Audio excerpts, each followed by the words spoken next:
তো এখান থেকে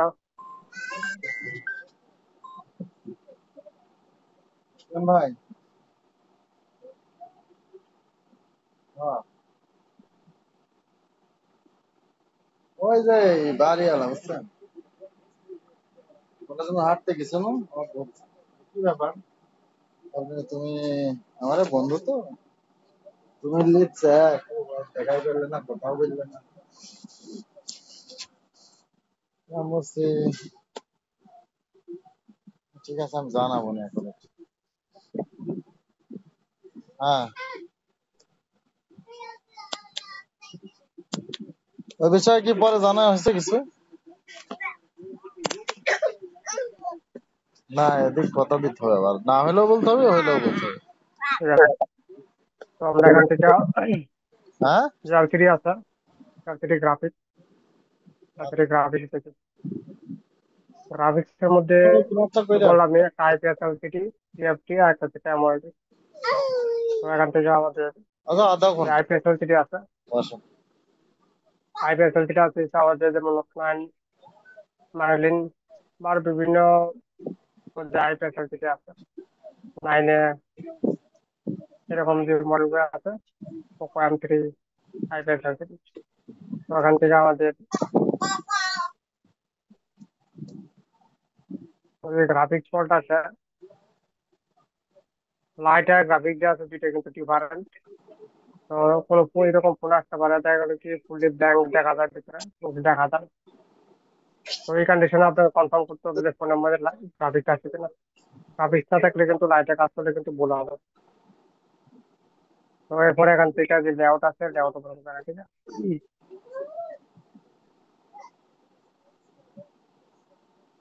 লেআউট ওপেন করার পরে আমাদের এখান থেকে এলসিডি যে কানেক্টর আছে, এটা হচ্ছে আমাদের এলসিডি কানেক্টর। তো এটা করবো এখান থেকে কপি, কপি করার পরে ডায়াবেটিক পেস্ট কানেক্ট, নেক্সট করে এটা হচ্ছে আমাদের এলসিডি কানেক্টর। তো যদি গ্রাফিক্স পোর্ট আছে, তো ফার্স্ট আমাদের যে চেকিং আছে, চেকিং কি হবে ফার্স্ট, ফার্স্ট চেকিং হবে হচ্ছে আমাদের একটা মিনিট।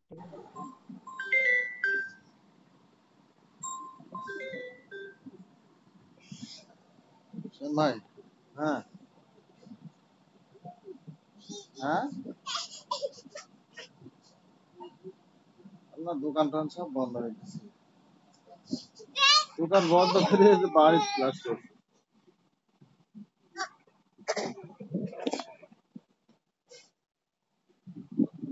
তো এটা যা আছে এখান থেকে আমাদের ফার্স্টে যদি আমাদের ফোনে কোনো গ্রাফিক্স পোর্ট আছে, তো ফার্স্টে চেক করবো যে এখানে যেখানে লেখা আছে ভিআইও, এখানে লেখা আছে ভিআইও মিডিয়াটেক বেস ফোন। তো মিডিয়াটেক বেস ফোনের মধ্যে ভিআইও লেখা থাকে। তো ফার্স্টে ভোল্টেজ চেক করবো ভিআইও 1.8 ভোল্টেজ। তো এখানে একটা রেজিস্টার আছে, জিরো রেজিস্টার, এবং রেজিস্টার এটার মধ্যে check করবো। তো এখান থেকে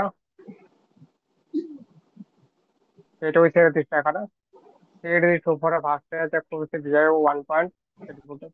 গ্রাফিক্স এর মধ্যে ডিসপ্লের মধ্যে ফার্স্ট ভোল্টেজ এইট হয়ে থাকে।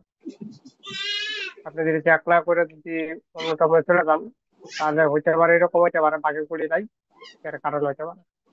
তাহলে বিএসএন বিএসপি না থাকার কারণ বিআই ভোল্টেজের জন্য হয়ে থাকে। বিআই ভোল্টেজ ওখানে থাকলে অনেক ফোন দেখছি তো বিএসএন বিএসপি আসে না, কাট পড়ে না। তো এটা হচ্ছে আমাদের ফার্স্ট ভোল্টেজ, এটা চেক করবো আগে, 1.8 ভোল্টেজ বিআইটা। এরপরে চেক করবো হচ্ছে আমাদের বিএসপি আর বিএসএন। বিএসপি হচ্ছে আমাদের পজিটিভ হাই ভোল্টেজ, আর বিএসএন হচ্ছে আমাদের নেগেটিভ হাই ভোল্টেজ। অনেক কিছু কিছু ফোনের মধ্যে দেখছি 6 ভোল্টেজ আসে, তো ওকে আছে, এটা ফল্ট না, এটা 6 ভোল্টেজ, 5.5 ভোল্টেজ ওকে কন্ডিশন আছে।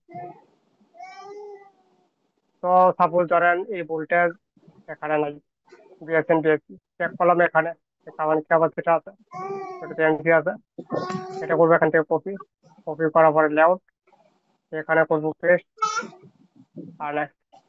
নেক্সট হলো এটা হচ্ছে ক্যাপাসিটর। এই ক্যাপাসিটর ভোল্টেজ চেক করবো। কি ভোল্টেজ এটা? এটা হচ্ছে আমাদের বিএসএন ভোল্টেজ। এই ক্যাপাসিটর ভোল্টেজ পাবো -5 ভোল্টেজ। কিভাবে চেক করবো? মোবাইল অন করে, আর লাগানোর প্রয়োজন নাই। মোবাইল অন করবো, অন করার পরে এখানে বিএসএন ভোল্টেজ চেক করবো। যদি দেখে যে এখানে নাই, তাহলে পরে যাবো হচ্ছে বিএসপির মধ্যে। তো বিএসপি হচ্ছে এটা আমাদের -5 ভোল্টেজ। এটা চেক করবো হচ্ছে আমাদের C6702। কপি করবো এখান থেকে। কপি করার পরে এখানে আসবো, এখান থেকে করবো এটা পেস্ট। আর নেক্সট, নেক্সট হলে এটা হচ্ছে আমাদের বিএস বিএসপি ভোল্টেজ, এটা +5 ভোল্টেজ। তো এই দুইটা আবার এটার মধ্যে চেক করলে বিএসএন বিএসপি হবে। তো এই ভোল্টেজ আসে কোথা থেকে? এই ভোল্টেজ আসবে এটা আমাদের গ্রাফিক সাইডটা আছে।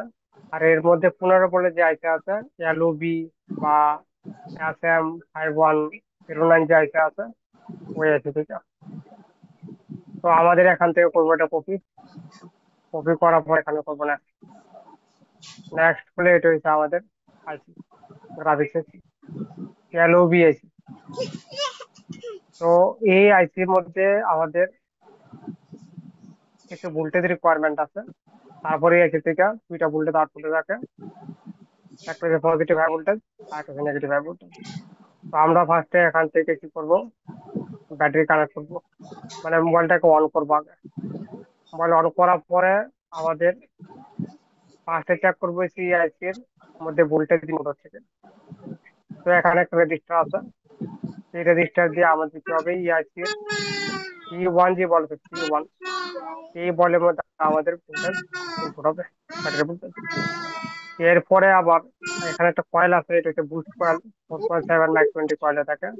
গ্রাফিক্স কয়েল 2.2 থেকে 4.7 লাগানো থাকে connection-এ। এরপরে এই ভোল্টেজ আবার এখান থেকে আমাদের D1 যে বল আছে, D1 বলের মধ্যে ইনপুট হবে। D1 বলে ইনপুট হবে এটা আমাদের কিসের জন্য? সুইচিং এর জন্য। তো এখানে সুইচিং হবে। তো আমাদের রয়ে গেছে। তো এখান থেকে আমাদের ভোল্টেজ এখান থেকে ইনপুট হবে কোথায়? D1 বল। এখানে লেখা আছে এলএক্স, এলএক্স মানে সুইচিং। আর বি নিচে আছে ইনপুট। এটা হচ্ছে আইসির মেন ইনপুট বল, আইসি কাজ করার জন্য। আর D1 বলে দেওয়া আছে কিসের জন্য? সুইচিং এর জন্য। এই আইসির D1 বলে কি হবে? সুইচিং হবে। বাট সুইচিং হবে কখন? সুইচিং হবে হচ্ছে আমাদের A1 আর B1। A1 আর B1 এ যখন আমাদের ইনেবল সিগন্যাল আসবে, ইনেবল ইএন সিগন্যাল, এখানে যখন আমি ইএন আসবে, তো এখানে লেখা আছে জিপিআই ও এলসিএম বায়াস ইএনএন, জিপিআই ও এলসিএম বায়াস ইএনপি। তো এখানে লেখা আছে ইএনপি, আর এখানে লেখা আছে ইএনএন। একটা হচ্ছে পজিটিভ ভোল্টেজ তৈরি করার জন্য, বিয়ন্ড হচ্ছে আমার পজিটিভ, মানে জিএসপি ভোল্টেজের জন্য এটা ওয়ান, একটা দেখেন ইএনপি লেখা আছে। আর A1 হচ্ছে আমাদের নেগেটিভ ভোল্টেজ, যেটা আমাদের বিএসএন নামে বলা হয়ে থাকে। তো A1 হচ্ছে বিএসএন এর জন্য ইএন, আর B1 হচ্ছে আমাদের বিএসপি এর জন্য ইএন। এই দুই এন যখন এখানে আসবে, তখন আমাদের কি হবে? এখানে সুইচিং হবে। এখানে এখানে যখন সুইচিং হবে, সুইচিং হওয়ার পরে আমাদের ফার্স্ট ভোল্টেজ এই ক্যাপাসিটি আউটপুট হবে D3 আর E2। কি লেখা আছে? Boost 1, boost 2। এখানে আমাদের ভোল্টেজ বুস্ট ভোল্টেজ আউটপুট হবে। কত আউটপুট হবে এখানে? মোটামুটি 5 voltage to 6 voltage, 5 voltage to 6 voltage এখানে পাবো। এই ক্যাপাসিটার C2913 ক্যাপাসিটার। এই ক্যাপাসিটার করবো এখান থেকে কপি।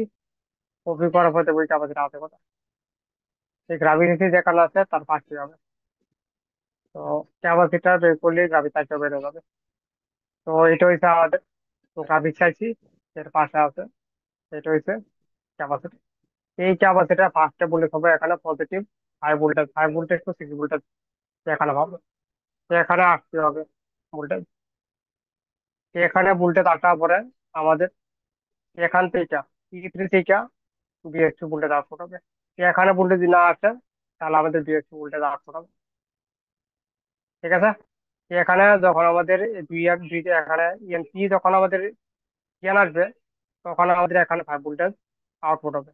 এখানে আউটপুট হলে আমাদের এখান থেকে ডিএসপি যে ভোল্টেজ আছে ওইটা আউটপুট হবে। এই ক্যাপাসিটার বলে পাবে এখানে C2914 ক্যাপাসিটার। Positive 5 voltage. এরপরে আমাদের D2, E1 আর D3, এই তিনটে হয়েছে আমাদের কি এখানে গ্রাউন্ড, নেগেটিভ আছে এখানে। তারপর হচ্ছে আমাদের বিএসএন ভোল্টেজ। তো বিএসএন এর জন্য এখানে একটা ক্যাপাসিটি লাগানো আছে, এটাকে CFLY লেখা আছে, মানে charge line capacitor, charge line. এটা হচ্ছে আমাদের নেগেটিভের জন্য। এই ক্যাপাসিটি ফল্ট হলে আমাদের নেগেটিভ ভোল্টেজ আউট করাবো।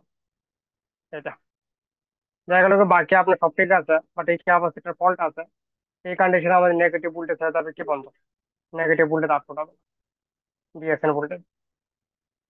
এটা নেগেটিভ লাগানো আছে, এক পাশে ভোল্টেজ হবো 0.9 থেকে 0.9 voltage to 1.2 voltage something voltage হবো। অপর পাশে ভোল্টেজ হবে ব্যাটারি ভোল্টেজ, মোটামুটি 3.7 ভোল্টেজ, 4 ভোল্টেজ সামথিং ভোল্টেজ হবো এক পাশে। এরপরে আমাদের এখানে বিএসএন যে ভোল্টেজ আছে, এখান থেকে একটু থেকে আমাদের বিএসএন ভোল্টেজ আউট হবে। তারপরে আমাদের B2 আর হচ্ছে কি B2 আর C2, একটা মিনিট এবং কন্ট্রোল করে।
তো আমাদের B2 আর C2 তেল আর দিয়ে এই আইসির মধ্যে এই I2C লাইন ছাড়াও এই আইসি কাজ করে, কিন্তু শর্ট হলে কিন্তু কাজ করে। যে I2C লাইন শর্ট হয়ে যায় তাহলে কিন্তু আইসি কাজ করবে, বাট এই আইসি থেকে I2C লাইন মিসিং থাকলে নো প্রবলেম, কোনো প্রবলেম নাই।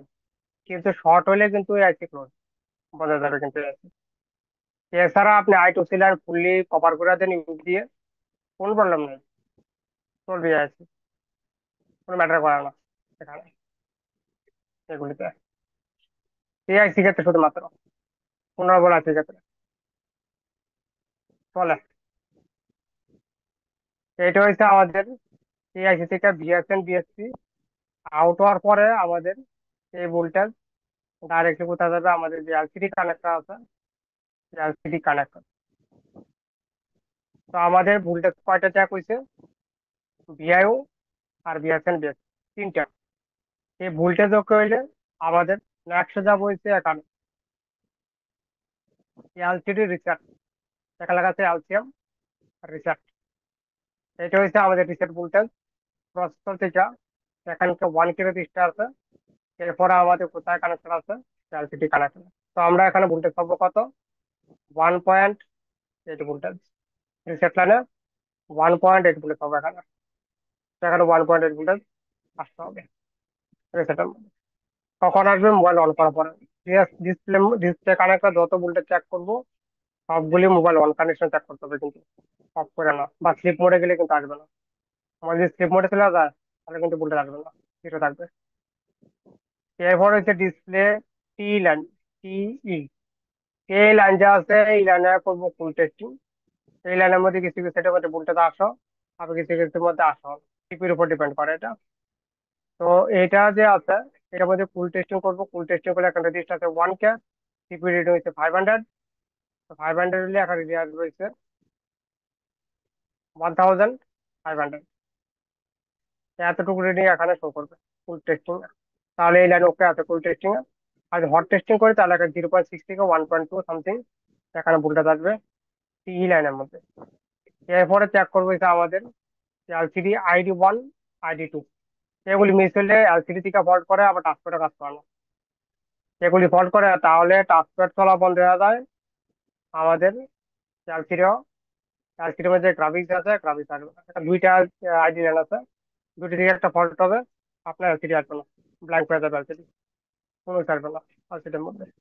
এখানে ভুলটা থাকে 1.8 ভুলটা এলসিডি এর মধ্যে, 1.8। সিএবিসি লাইন তো আমাদের লাইটের জন্য, সেগুলি লাইটের জন্য না, সেগুলি দেখার প্রয়োজন। কোনো গ্রাফিক্সই নাই, তো লাইট দেখে কোনো কাজ আসবে? ফার্স্টে গ্রাফিক্স নিয়ে আসতে হবে ফোনের মধ্যে, গ্রাফিক্স আসার পরে তারপরে দিলাম। এগুলো হচ্ছে আমাদের এতটুকু হয়ে গেল। এরপরে এখানে আর্ট লাইন আছে, এলসিডি এনটিসি। এলসিডি যে এনটিসি আছে এই লাইনের মধ্যে একটা থার্মিস্টর লাগানো থাকে, আমি দেখেন। তো এখান থেকে থার্মিস্টর আছে তো এখানে শুধুমাত্র থার্মিস্টর আছে। থার্মিস্টর আছে হচ্ছে আমাদের এলসিডির ভিতরে, এলসিডি আছে, এলসিডির ভিতরে আছে, তার মানে বাইরে নাই।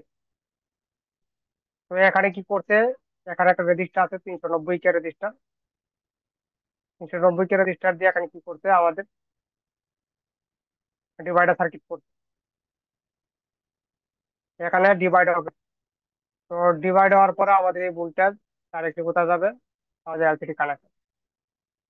এই লাইন যা আছে বা যে রেজিস্টার আছে 390K রেজিস্টার, ওই রেজিস্টার মিস হলো আমাদের, বা register value, register voltage missing হইলেও ফোনের মধ্যে গ্রাফিক থাকবে না, ডিসপ্লে থাকবে কি ব্ল্যাঙ্ক ডিসপ্লে, কোনো কিছু থাকবে না ডিসপ্লেতে। তো এই কন্ডিশন হয়ে যায় ডিসপ্লের মধ্যে। যদি দেখা যায় এগুলি ঠিক আছে টোটালি, এরপর হচ্ছে বিপি লাইন, যে এমআইপিআই যে লাইনগুলি আছে এগুলি চেক করবে এরপরে।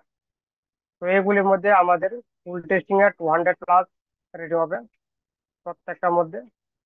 আর হট টেস্টিং করলে, হট টেস্টিং করবে মোবাইল অন করে এগুলির মধ্যে। হট টেস্টিং করলে এখন ভোল্টেজ আসবে হচ্ছে 0.2 ভোল্টেজ টু 1.2 সামথিং এরকম ভোল্টেজ এখানে আসবে প্রত্যেকটা মিপিলের মধ্যে। একশো মিস হওয়া যাবে না ভোল্টেজ, মিস হয় তাহলে ফল্ট হচ্ছে, ফল্ট হচ্ছে সিপিইউ রেটিং তো ঠিক আছে। তো এরকম বলতে পারবো না যে ভোল্টেজ না আসলে সিপিইউ রিপোর্ট করে ঠিক হয়ে যাবে। সিপিইউ রিবোলিং করলেও ঠিক হবে না এটা। এটা যে ফল্ট আছে সিপিইউ ইন্টারনালি ড্যামেজ হয়ে গেছে, ইন্টারনালি ড্যামেজ হয়ে গেছে সিপিইউ, সিপিইউ আপনাকে চেঞ্জ করতে হবে এটা। যদি দেখা যায় এখন মিপিলেনে ভোল্টেজ আছে তারপরও গ্রাফিক্স না আছে, তাহলে যাইতে হচ্ছে সিপির মধ্যে। সিপির মধ্যে কিছু আমাদের ভোল্টেজ দেওয়া থাকে এই মিপি লাইনগুলিকে অ্যাক্টিভ করার জন্য। সিপির ভিতরে যে অসিলেটর আছে এই মিপি লাইনের জন্য, ওইগুলিকে অ্যাক্টিভ করার জন্য আমাদের সিপিইউতে ভোল্টেজ থাকে।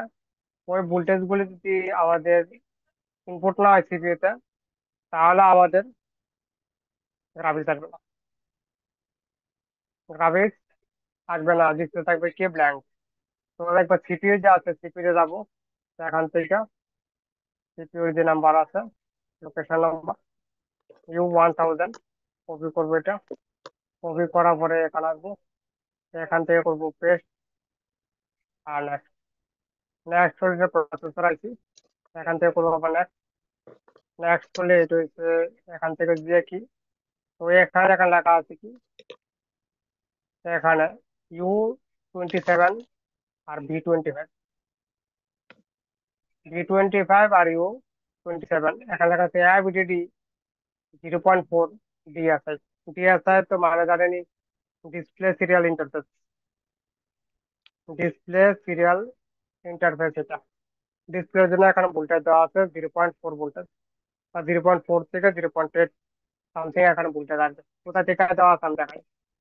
ডিভিডিটি পোর্ট থেকে আমাদের বাগ ভোল্টেজ থেকে এখানে ভোল্টেজ দেওয়া আছে ডিসপ্লের জন্য। যদি এখানে ভোল্টেজ দেওয়া ট্রিপলের মধ্যে ইনপুট না হয়, সেক্ষেত্রে আমাদের সিপিইউ গ্রাফিক্স প্রোভাইড করবে না সার্কিটের মধ্যে, সেক্ষেত্রে গ্রাফিক্স আসবে না ফোনের মধ্যে। ডিসপ্লে থাকবে কি ব্ল্যাঙ্ক ফুললি। আমাদের বিএসএন বিএসপি কিসের জন্য থাকে? বিএসএন বিএসপি থেকে শুধুমাত্র আমাদের ডিসপ্লের ভিতরে যে RGB থাকে ওইটাকে অ্যাক্টিভ করার জন্য। বিএসএন বিএসপি বিএসএন বিএসপি না থাকলে আমাদের ভিতরে যে RGB এলইডি আছে ওই RGB অ্যাক্টিভ হবে না। আমাদের কালার যা আছে কালার ডিসপ্লে মানে গ্রাফিক্স দেখা যাবে না, শুধুমাত্র দেখার জন্য গ্রাফিক্সটাকে আমাদের ভোল্টেজ দিয়ে থাকে। আর গ্রাফিক্স প্রোভাইড করে কোথা থেকে? সিপিইউ থেকে। CPU main. তো এখান থেকে আমাদের এই যে ভোল্টেজ আছে ডিভিডিটি পোর্ট 0.4 থেকে আমাদের 0.8 ভোল্টেজ, এই ক্যাপাসিটি এখান থেকে কপি করবো। এটা কপি করার পরে এখানে করবো পেস্ট, আর এখানে করবো নেক্সট। নেক্সট করলে ক্যাপাসিটি আছে কোথায়? তো আর একদম করে এখানে আছে, সিপিইউ যেখানে আছে ঠিক তার নিচে আছে। এই ক্যাপাসিটার চেক করলে 0.4 ভোল্টেজ টু কত পাবো এখানে? 8 ভোল্টেজ, 0.8 ভোল্টেজ। তো এটা চেক করবো হচ্ছে এটা পার্মানেন্ট ভোল্টেজ, যতক্ষণ ফোন অন থাকবে ততক্ষণ থাকবে। বা যদি আপনার ফোন অন না থাকে, সুইচ অফ থাকে, তাহলে কি করবো? মোবাইল চার্জার কানেক্ট করবো, ব্যাটারি প্লাস চার্জার, তারপরে এখানে চেক করবো এই ভোল্টেজ। কারণ ডিভিডি 4 ভোল্টেজ এটা, এটা ছাড়া তো ফোন কখনোই অনই হবে না। ফোন তো আবার অন আছে, শুধু গ্রাফিক্স ফল্ট আছে। তো আমি এখানে চেক করতে পারি, চার্জার লাগিয়ে চেক করতে পারি, বা মোবাইল অন করে চেক করতে পারি। তো এইটা হচ্ছে এখানে। নেক্সট আরেকটা ভোল্টেজ আছে, এখানে লেখা আছে এভিডিডি 12 ডিএসআই। নিচেটা সিএসআই, সিএসআই মানে ক্যামেরা, ডিএসআই মানে ডিসপ্লে। তো V25 এই ক্যাপাসিটি চেক করবে এখানে C1112 কপি করবো। এটা কপি করার পরে এখান থেকে লেআউট, এখানে করবো পেস্ট, আর নেক্সট। নেক্সট করলে এটা হচ্ছে আমাদের এখানে আছে ক্যাপাসিটি। এই ক্যাপাসিটি ভোল্টেজ চেক করলে পাবো 1.2 ভোল্টেজ। এই ভোল্টেজও মোবাইল অন করে চেক করতে পারি, যদি চার্জে অফ করে চেক করতে অফ করে চেক করতে পারি। তো এই ভোল্টেজ হচ্ছে আমার দুইটা ভোল্টেজ ডিসপ্লের জন্য চিপের মধ্যে। এগুলো ওকে থাকলে ফোনের মধ্যে ডিসপ্লে আসবে, না ডিসপ্লে আসবে না। দেখ দুই জায়গাতে ডিসপ্লে ওকে, মানে এগুলি ঠিকঠাক ভোল্টেজ যা আছে টোটাল রিকোয়ারমেন্ট ঠিক আছে, এরপর যদি ডিসপ্লে না আসে তাহলে প্রসেসর থেকে প্রবলেম আছে। তো সেক্ষেত্রে প্রসেসর যা আছে, প্রসেসর আপনার চেঞ্জ করতে হবে, চেঞ্জ প্রসেসর। আর এই সিপিইউ যা আছে MT6769, এই সিপিইউ বেশিরভাগ ফল্ট হয়ে যায়, বেশিরভাগই ফল্ট হয়ে যায় CPU। তো একটা minute।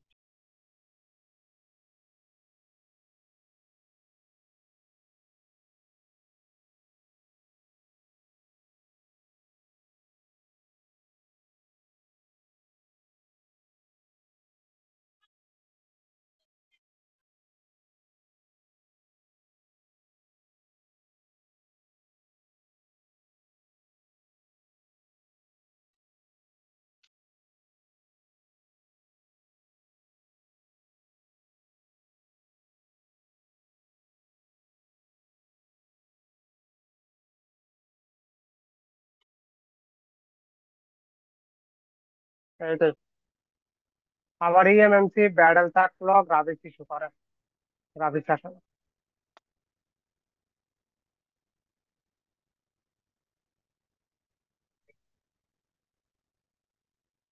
দাদা, Realme C65 মডেলটাতে একটা কমন সমস্যা আছে ডিসপ্লের।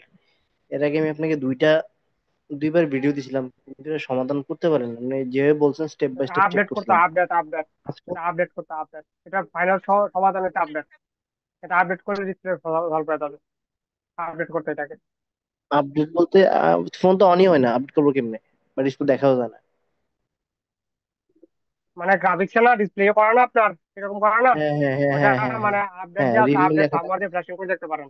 আপডেট ফার্মওয়্যার দিয়ে, একদম লেটেস্ট ফার্মওয়্যার আচ্ছা দিয়ে। আচ্ছা, বুঝতে পারছি।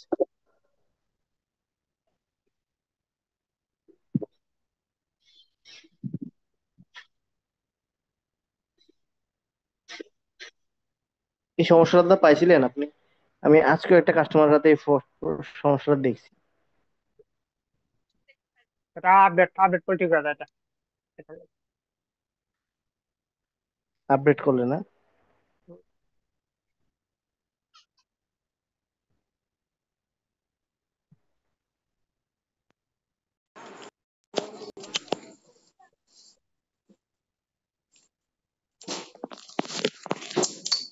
দাদা আরেকটা সমস্যা আমার কাছে আছে, এটা হচ্ছে Poco X3 Pro।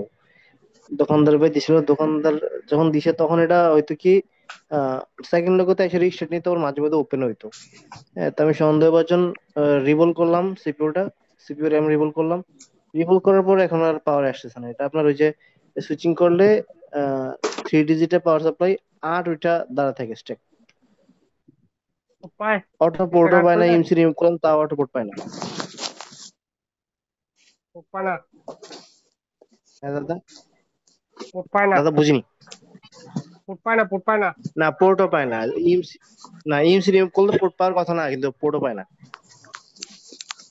Poco X3 Pro। X3 Pro, হ্যাঁ, এটা সিপিইউ রিভল করার পরে এটা হয়েছে। র্যাম র্যাম এই যে আট র্যাম ওইটা দ্বারা থাকে। র্যাম র্যাম রিমুভ করতাম র্যাম র্যাম। রিভল করছি। হ্যাঁ দুইটাই।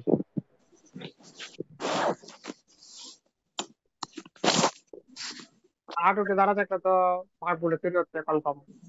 টিপি টিপি করে ফল্ট হয়ে গেছে মনে হয়। বাক ভোল্টেজ। রিপোর্ট করে ভাগ বলতে তো আউটপুট কি ফল্ট বলতে দাদা? কনফার্ম। হ্যাঁ হ্যাঁ টিপি টিপি হ্যাঁ। ফল্ট হইতে পারে। প্রসেসর আচ্ছা আচ্ছা ওটা ফল্ট হইতে পারে। যাই হোক এটা। ও আচ্ছা আচ্ছা।